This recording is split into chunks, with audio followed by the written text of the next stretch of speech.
welcome to the latest installment of Chevy MyWay, Corvette Expert Sessions Edition. I'm your host, Billy Consor. We're sitting down with Garrett Kearns, an expert on all things Corvette. Thanks for sitting down, Garrett. Happy to be here, Billy. Today we'll be covering driving during the winter months, as well as 5 maintenance topics relating to winter storage. Let's get started. So, a lot of people drive their Corvette year-round. For the people who do this, what tires would you recommend? Well, there's really only 2 options for winter driving. You're going to have an all-season tire or a winter tire. All-season tires are designed to provide good overall performance on most road surfaces and weather conditions. If you have the Corvette Stingray without the Z51 Performance Package, then your car came from the factory equipped with all-season tires. Winter tires are designed for increased traction on snow and ice-covered roads. It's also worth noting, if your Corvette has a front splitter on it, then we advise extra care as tall ice and snow could damage it. Great point.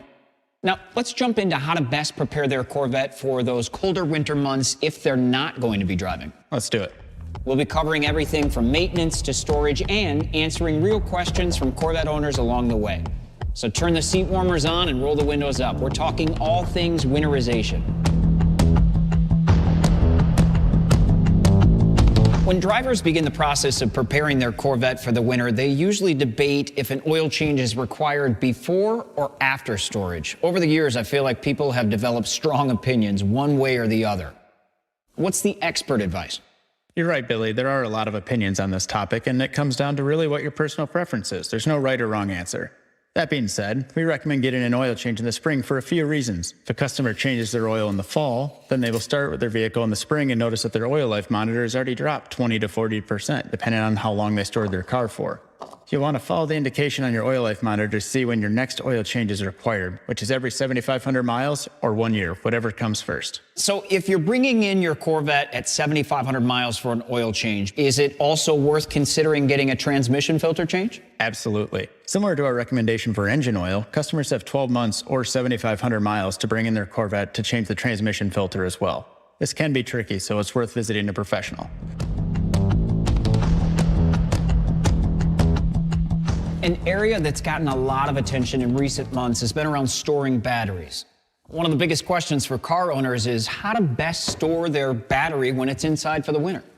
To protect your Corvette and make the storage process most effective, we recommend leaving your battery in your vehicle and attached to a GM battery maintainer. If your Corvette didn't come with one, you can purchase one using the product number on the screen. The GM battery maintainer ensures that there is a consistent small amount of electricity traveling to your battery so it doesn't die while being stored for the winter months. Before we get into avoiding flat spotting, it's important to understand it. A flat spot can occur on car tires if the vehicle is parked without moving for some time, generally longer than a week, and the tire deformation at the bottom of the wheel becomes semi-permanent. Garrett, what are the best ways drivers can avoid flat spotting when storing their Corvette for the winter? There are 2 easy ways that you can avoid flat spotting: jack stands and ensuring that your tires are inflated to the correct PSI. Most people avoid flat spotting by storing their Corvette in an elevated state, either on jack stands, a hoist, or tire savers. This takes the pressure off the wheels. It's also worth noting that overinflating your tires has actually been shown not to help with flat spotting, and it could actually make issues worse. Interesting. We've talked a lot about getting started to store, but I want to switch over to the importance of stopping, specifically braking. So Garrett, what's the best way to protect our brakes during the winter months so we get the most out of them come spring? There's one very important step that most drivers overlook when they go to store their vehicle, and that's the parking brake. The parking brake should not be set for long-term storage because the spot caliper pads could damage the brake rotors. You should also be sure to watch out for moisture, contamination, and sediment, as these can creep in over time. While it's not a major concern for newer vehicles, we encourage drivers to keep an eye out and contact your dealership if you think there's going to be a problem. Another topic fueling questions from a lot of Corvette owners is if they should keep their car's gas tank full during the winter. What do you think? Vehicles age during storage, so the potential for fuel issues does increase, but properly maintained Corvettes should not encounter any fuel-related issues while being stored for the winter season. Should they top off their vehicles with fresh fuel? At the end of the day, the decision regarding fuel levels comes down to personal preference. Drivers that fill up before storing for the winter months would suggest they do it to ensure that sediment and moisture don't build up in the tank. But again, this is personal preference and not a GM recommendation. Now that we've taken you under the hood and under the hatch, we're talking all things exterior.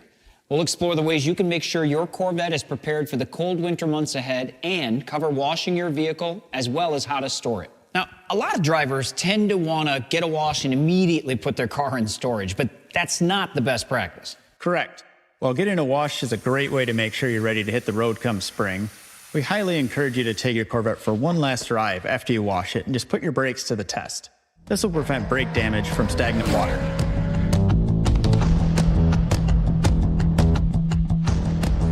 And lastly, the big thing that's top of mind when storing a convertible is top up or top down. Owners of most newer model Corvettes are lucky to have a feature that doesn't let you put the top down if temperatures below freezing. The most important part of storing a convertible is to put the top up. However, when storing in a garage, snow isn't the only element we have to worry about this winter. There may be critters that are looking for a warm spot to sleep, and leaving your top down becomes an open invitation. And it's also worth considering investing in a quality, weatherproof cover versus a tarp, because tarps can trap moisture, which leads to mold, rust, and it can also damage your paint's clear coat.